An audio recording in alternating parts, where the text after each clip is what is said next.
నేను ఇవాళ చదివిన చాలా ఇంట్రెస్టింగ్ వార్త ఏంటంటే, అది బాగా ఇంట్రెస్ట్ అనిపించింది నాకు. ఇలా ఇంటర్నేషనల్ న్యూస్ అని చెప్పి దాంట్లో పోయి చూస్తే బీబీసీలో కనిపించింది.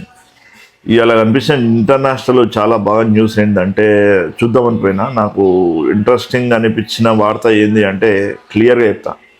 ఆ, అంటే ఈడ అనంతపూర్లు ఉంటారంట మామ వాళ్ళు. వాళ్ళు దాదాపు కూర్లపల్లి గ్రామం అంట.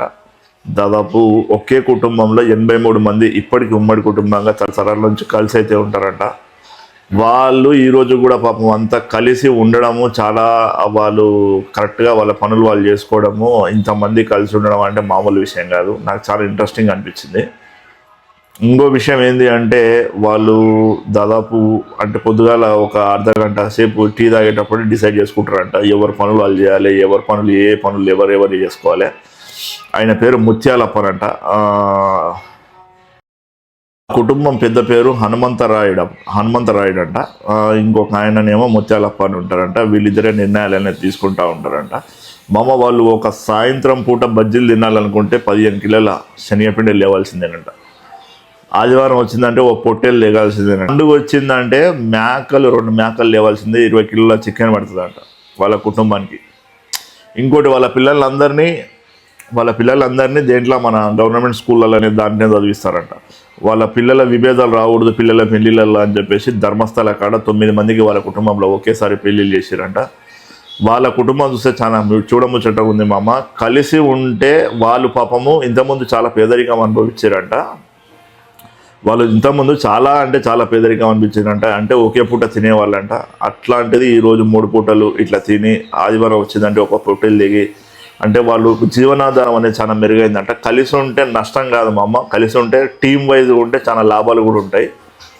ఎందుకంటే అందరూ కలిసి ఉండడం వల్లనే వాళ్ళు ఒక ఇల్లు అనేది చాలా చాలా మంచిగా కట్టుకుంటారంట. ఇల్లు, ఆ ఇల్లు మామూలుగా 1,20,00,000 అయిందంట. వాళ్ళకి ఫస్ట్ ఈ హనుమంతరాయుడు వాళ్ళ చేతుల్లోకి వచ్చిన తర్వాత వాళ్ళ తరం వాళ్ళ నాయన తరం పోయి చనిపోయిన తర్వాత 60 ఎకరాల భూమి వచ్చిందంట వాళ్ళకి. 60 ఎకరాల భూమి ఉండేనంట. 60 ఎకరాల భూమిని మళ్ళీ 75 ఎకరాలు కొన్నారంట వాళ్ళు. ఇంకా చూడండి ఎంత బెనిఫిట్ ఉందో. పొద్దున్న లేచిందంటే ఎవరి పనులు ఎవరెవరు ఏ పనులు చేయాలి, కుటుంబంలో విభేదాలు చూసుకోకుండా చూసుకుంటారంట. చాలా మంచిది అది. అసలు టీం వైజ్గా పనిచేస్తారు వాళ్ళు. వాళ్ళ గ్రోత్ కూడా, అంటే వాళ్ళు ఏం చేస్తారంట, వాళ్ళు ఇట్లనే పంటలు పండించినాక వాళ్ళు మార్కెట్కి అనేది దళారులకు అమ్మరంట. వాళ్ళ కూరగాయలు వాళ్ళే డైరెక్ట్గా మార్కెట్లో వాళ్ళే డైరెక్ట్గా అమ్ముకొని వస్తారంట. చూడండి, కలిసి ఉంటే లాస్ కాదు, ఉపయోగాలు ఎక్కువనే. ఈ రోజుల్లో టీం వర్క్ ఇదే మెయిన్ నిలబెడుతుంది. తోటి ఈ కుటుంబం గురించి ఆసక్తికరమైన విషయం ఏంటంటే, వీళ్ళు ఏం చేస్తారంట, మన గ్రైండర్లు వాడి ఇవి వాడి ఆ పికిల్స్ అనేవి చట్నీలు అనేవి చేయారంట. డైరెక్ట్గా వాళ్ళది అంటే మార్నింగ్ వాళ్ళ డే అనేది ఎట్లా అంటే, వాళ్ళది కొంచెం రాగి ముద్దతోని స్టార్ట్ అవుతుందంట. కొంచెం బీపీ పేషెంట్లు, షుగర్ పేషెంట్లు ఎవరైనా ఉంటే వాళ్ళకి రొట్టెలు, కొర్రాన్నం వాళ్ళకి సపరేట్గా చేస్తారంట. ఇంకోటి ఇద్దరు ఆడవాళ్ళు అనేది వంట అనేది మెయింటైన్ చేస్తారంట.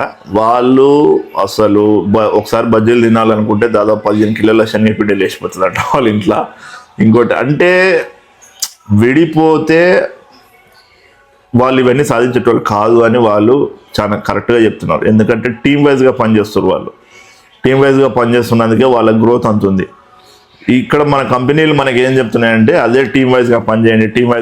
అదే టీం వైజ్గా ఒక కుటుంబం పనిచేస్తే వాళ్ళ గ్రోత్ అనేది నెక్స్ట్ లెవెల్లో ఉంది. ఈ విషయం నేను ఎందుకు చెప్తున్నా అంటే, చాలామంది విడిపోతే మాకు లాభాలు ఉంటాయి, మేము కలిసిమెలిసి ఉండలేక విడిపోతున్నాం అది అని చెప్పేసి అనుకుంటారు. కలిసి ఉంటే కూడా లాభాలు ఉంటాయి మామ. కాకపోతే అది మనము ఎలా పని చేసుకుంటున్నాము, ఎలా ఎదుగుతున్నాము, ఎలా నిలబడుతున్నాము అనే దాని మీదనే ఆధారపడి ఉంటుంది. ఎప్పుడైనా సరే పని చేసేటోనికి అసలు గ్రోత్ అనేది పక్కాగా ఉంటుందని చెప్పేసి నేను అనుకుంటున్నాను. ఎందుకంటే చూడండి, ఇప్పుడు ఉమ్మడి కుటుంబం దాదాపు 83 మంది అంటే దాదాపు మన చిన్న విషయం కాదు అది. 83 మందిని వాళ్ళు మెయింటైన్ చేసుకుంటూ, ఈ ముత్యాలప్ప అనేట ఆయనకి కొంచెము ఏంటంటే, ఆయన పోస్ట్మెన్ జాబ్ ఉందంట, గవర్నమెంట్ జాబ్. మిగతా జనాలు ఎవ్వరికి జాబులకి ఇప్పుడు ఏం లేవు. పొద్దున్న లేచిందంటే వాళ్ళు ఏదో పని చేసుకొని, వాళ్ళు ఏదో పని కాదు, వాళ్ళ పంట పొలాలనే పని చేసుకొని బతకాలి వాళ్ళు. ఇంకొక విషయం ఏంటి అంటే, వాళ్ళు అసలు టీం వైజ్గా ఎట్లా వర్క్ చేస్తారు. వాళ్ళు బయట కూడా వాళ్ళు కూరగాయలు అవి ఇవి అమ్మారంట. ఎందుకంటే వాళ్ళు డైరెక్ట్గా మార్కెట్కి తీసుకుపోయి వాళ్ళే అమ్ముకొని ఆ వచ్చిన డబ్బుల్ని తీసుకొని వస్తారంట. అంటే దళారీ వ్యవస్థ కూడా లేదు వాళ్ళ ఇంట్లో అంతమందికి. ఇంకా ఇంకోటి ఏంటి అంటే ఇంకా ఇంతమంది జనం ఉన్నప్పుడు ఇంకా కొంచెం అటు ఇటుగా అడ్జస్ట్మెంట్స్ కూడా తప్ప 3 ఇండ్లు ఉన్నాయంట. 3 ఇండ్లలో వాళ్ళు ఎక్కడ గాలి ఉంటే అక్కడ పడుకుంటారంట వాళ్ళు మనుషులు నైట్ పూట. ఇంకా ఏంది అంటే వాళ్ళు టీం వైజ్గా పనిచేస్తారు మామ. వాళ్ళు ఎట్లా అంటే రుబ్బు రోళ్ళనే వాడతారంట ఇప్పటికీ. కూరగాయలు టమాటా వాళ్ళు కూరగాయలు టమాటా మిర్చి బాగా పండిస్తారంట. కర్బూజా కూడా పండిస్తారంట బాగా. వంకాయలు అయితే చెన్నైకి పంపిస్తారంట. కర్బూజా బొప్పాయి 2 ఢిల్లీకి పంపిస్తారంట వాళ్ళు ట్రాన్స్పోర్ట్ చేసి. ఈ జనరేషన్ వాళ్ళు కొంచెము ఇంటర్ డిగ్రీ దాకా చదివి వాళ్ళు ఉద్యోగాలకు పోకుండా వాళ్ళ పెద్దలు కూడా కొంచెం ముసలోళ్ళు అయిపోతారు కాబట్టి వీళ్ళు చూసుకునే అవకాశం